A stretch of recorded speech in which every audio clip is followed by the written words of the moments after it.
Tiniyak ni Vice President Sara Duterte na patuloy ang pagbibigay ng tapat na pagseserbisyo sa mga Pilipino sa taong 2024. Sa kanyang New Year's message, sinabi ni Duterte na nais niyang salubungin ng lahat ang taong 2024 ng positibo at may pag-asang uunlad ngayon taon. Ang taong 2023 ay isang makulay na taon para sa ating bansa at pati na rin sa buong mundo. Maraming istorya ng tagumpay, pagsubok at pag-asa, ngunit bilang isang Pilipino, tayo ay nananatiling malakas at matatag, ani Duterte. Ani Duterte, patuloy silang maghahatid ng serbisyong tapat at paiigtingin ang hangarin para sa kapayapaan at kaginhawaan ng bawat pamilyang Pilipino. Dagdag pa ng Vice-Presidente, hindi dapat na magpadaig sa pagsubok ng buhay dahil may pamahalaang nakaalalay sa bawat Pilipino. Kailangan aniyang magtiwala ang bawat Pilipino sa pamahalaan dahil bawat problema ay ginagawan nila ng solusyon. Hangad ni Duterte na sa bawat Pilipino ang pagkakaroon ng determinasyon, lakas, pag-asa at pagkakaisa para sa pag-unlad ng bansa. Nakikita ko mga pangyayari, baka nga hindi magiging mabuti kay PBBM lalong-lalo na sa second quarter. Bakit? Kung tama yung mga naririnig ko na talagang nagbagong isip ni PBBM tungkol sa ICC at talagang may plano siya ngayong ibigay, hindi lang si PRRD, kung hindi pati si VP Sara sa ICC, abay tingin ko magagalit ang sambayanang Pilipino. Kapag tayo nakipagtulungan, lalong-lalo na para ma-serve ang warrant of arrest laban kay FPRRD at saka kay Inday Sara, natural. Gaya ng sinabi ni Manang Aimee, talagang yan po ay gulo. Gulo po yan. At kapag yan po yung nangyari, talagang hindi magiging mabuti para kay PBBM ang second quarter of this year. Kasi tingin ko nga, ang aking prediction, itong first quarter, magdi-deny si PBBM na meron siyang kinalaman dun sa mga pangyayari. Isisisi na naman niya yan kay Speaker Romualdez at sa Kamara de Representante at saka dun sa katunayan na gaya ng National Telecoms Commission sa kaso ng SMNI na wala namang bisa yung resolution na ipinasa ng Kamara alone, kinakailangan para maging batas, concurrent resolution ng Senado, ang mangyayari, yung resolution na inaprubahan ng Kamara de Representante, yan ang gagamiting legal na basehan ngayon ng DOJ. Gaya ng ginawa ng NTC na yung pag-suspend sa prangkisa ng SMNI ay base doon sa wala namang bisa na House resolution. Kasi bagamat walang bisa yan, hindi mo naman po pwedeng i-dismiss dahil yan ay sentimiento ng mga mambabatas sa mababang kapulungan. So tingin ko, yan din ang mangyayari. Pero si PBBM magdi-deny-deny hanggang gagalawang DOJ, makikipagtulungan, gagalawang pulisya kapag nagkaroon ng warrant of arrest at isoserve yan, baka hindi lang kay FPRRD, kung hindi kay VP Sara na rin. Pag nangyari po talaga yan, gulo. Hindi ko po sinasabi na magkagulo tayo. Ang sinasabi ko lang, pag yan ay nangyari, talagang magkakagulo. Ang tingin ko, kung sino man nag-a-advise kay PBBM ngayon na wala nang suporta ang taong bayan kay PRRD, nagkakamali sila. Kasi nga kahit anong bit, ibato nila kay Inday Sara, yes, bumaba ng bahagya ang trust at popularity rating ni Inday Sara, pero pinakamataas pa rin siya sa lahat ng tao sa gobyerno, di ba po? No? So sa tingin ko, magkakamali sila, no? Kung ang tingin nila ay wala nang suporta ang taong bayan. Aalma ang taong bayan. At kaya nga ang hinaharap niya, parang nagtutugma dun sa sinasabi ng feng shui. Kapag itong pagtutulungan nito mangyari sa mga more or less second quarter ng taon, gulo. So ano naman ang hinaharap ni Inday Sara? Well, syempre, ang kapalaran ng Inday Sara depende rin sa mga hakbang na gagawin ni PBBM. Kung talagang makikipagtulungan para mapadala at mapakulong ang Inday Sara at FPRRD sa dahig natural, anong gagawin ng mag-ama? Alam nga lang nang sabihin nilang, we love you, PBBM. Aalma at aalma rin yan. At sigurado na nandyan yung kanilang mga tagasunod, yung kanilang mga supporters, at syempre, hindi naman po pwedeng uupo lang sila at babaw sa gusto na mangyari ng administrasyon. So tingin ko po talaga, medyo magkakaroon ng confrontation kung itutuloy ni PBBM yung kanyang plano na makipagtulungan. So sana, ang aking pakiusap na kung maalala sana ni PBBM kung paano tayo lahat, paano sila naluklok sa kapangyarihan. Unang-una, nagbigay si Inday Sara, hindi na tumakbo para presidente. Pangalawa, tumakbo bilang kanyang bise. At ang ginawa ni Inday Sara, dahil mas marami pa ang boto niya, hindi lang sarili niyang kinampanya, kinampanya ng todo si PBBM. Gaya na nangampanya rin ako para sa kanya. So sana, huwag siyang maniwala doon sa mga bulong-bulong na mga chismoso at mga marites. Wala po talagang basihan yang kinatatakot ni PBBM, di umano, na nagpaplano ng DSTAB si FPRRD. Ulitin ko po, kapag nagkaroon ng DSTAB, pagkaroon ng kudita, pati po si Inday Sara mawawalan ng mandato. Hindi po gagawin yan ni FPRRD. Dahil paboritong anak niya yon. Paano yan? Mawawalan ng mandato yung anak niya. Magkakaroon ng revolutionary government na naman. Ay nako, hindi po yan ang gusto niya para sa anak niya. Siyempre, like any loving father, ang gusto niya matapos ang termino ng Vice President at tumakbo bilang presidente sa 2028. Hindi man po importante sa kanya na mapaaga yung termino. So aking pakiusap, well, gaya ng sinasabi ng mga feng shui, ang feng shui naman, po pwede mong talagang labanan. Okay? At pwedeng labanan po yan sa pamamagitan ng huwag pakinggan ang mga marites na nagbubulong-bulong kay PBBM na nagpaplano ng DSTAB ang mga Duterte. Sa tingin ko po, wala talagang basihan yan. Ano naman ang prediction ko pagdating dito sa gulo sa China? Well, ang prediction ko po, parang 80%, hindi po lulusob ang China sa Taiwan. So bagamat ako po, talagang tutol sa EDCA dahil kapag nagkaroon ng putukan dahil sa Taiwan, damay tayo dahil yung mga Amerikano nandiyan na sa mga base militar natin sa Isabela at sa Cagayan.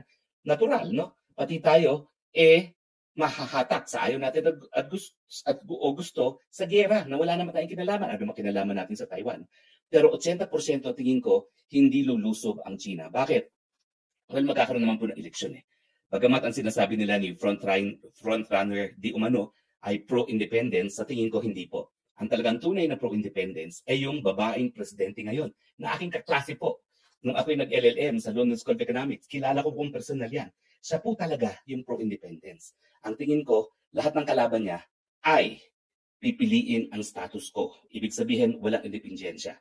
So sa tingin ko, 80% hindi magkakaroon ng gera dahil sa Taiwan.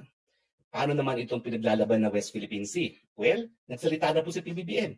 Sabi niya, hindi gumagana yung ating estilo na iyak tayo ng iyak. Na ayun si China, binubuli ako, hindi ka lang magbubuli. Walang effect. So sabi niya, kinakailangan ng change in paradigm. Well, ako po, ang change in paradigm ay bumalik tayo kung ano yung meron tayo nung panahon ni Presidente Duterte. Ano yun?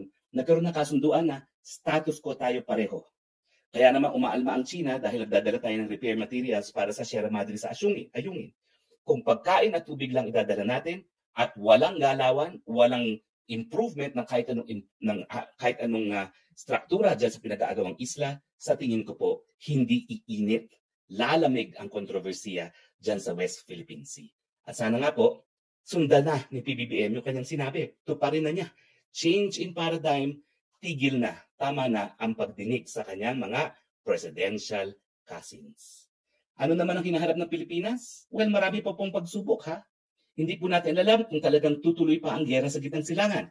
Pag nangyari po yan at pag kumalat, nako, tepok na naman tayo, tataas na lalo ang presyo ng langis. Sana wag naman po. Pero I am encouraged kasi ngayon po, yung huling UN Security Council resolution, yung UNGA General Assembly resolution na tumatawag para sa ceasefire na, ay sinuportahan na ng Pilipinas. At mas marami ng bansa ngayon ang sumusuporta dun sa panawagan na mag-ceasefire na dahil mahigit 20,000 na po mga sibilyan ang napapatay. Diyan po sa Gaza. Kumpara mo naman dun sa mga napatay na Israeli, 1,100. Kung ang ginawa po nila ay self-defense, hindi na po talaga proportional. So I am encouraged na parang sa buong mundo, lumalakas yung panawagan na tigil na ang putukan dyan sa Middle East.